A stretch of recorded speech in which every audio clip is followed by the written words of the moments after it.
கிருபையை அளிக்கிறவரா இருக்கிறார். எல்லாருக்கும் கிருபை. நல்லா கவனிச்சிங்க.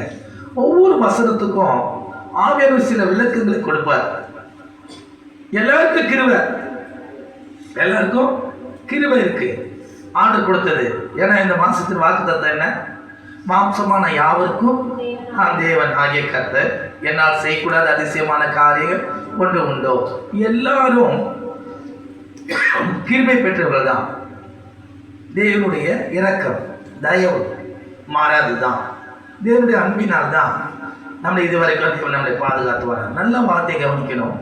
அவர் அதிகமான கிருபை அளிக்கிறாரே, ஆதலால் தேவன் பெருமையுள்ளோருக்கு எடுத்து நிற்கிறார், தாழ்மையுள்ளோருக்கும் கிருபை அளிக்கிறார் என்று சொல்லுகிறது. நல்ல கரண்டை, நல்ல கரண்டை, நல்ல கரண்டை.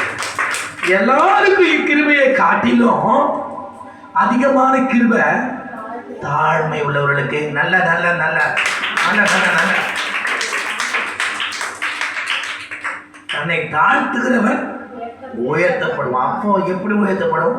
கிருபையினாலே. அதிகமான கிருபை எல்லாருக்கும் காட்டுற கிருபை இல்லை, எனக்கு விசேஷ கிருபை, அதிகமான கிருபை. அல்லேலூயா. அப்போ நல்ல கவனிங்க. இந்த அதிகமான கிருபையை நாம் தக்க வைத்துக் கொள்ள வேண்டும் என்றால் நாம் தாழ்மையுள்ளவர்களாய் தேவனுக்கு முன்பாக நடந்து கொள்ள வேண்டும்.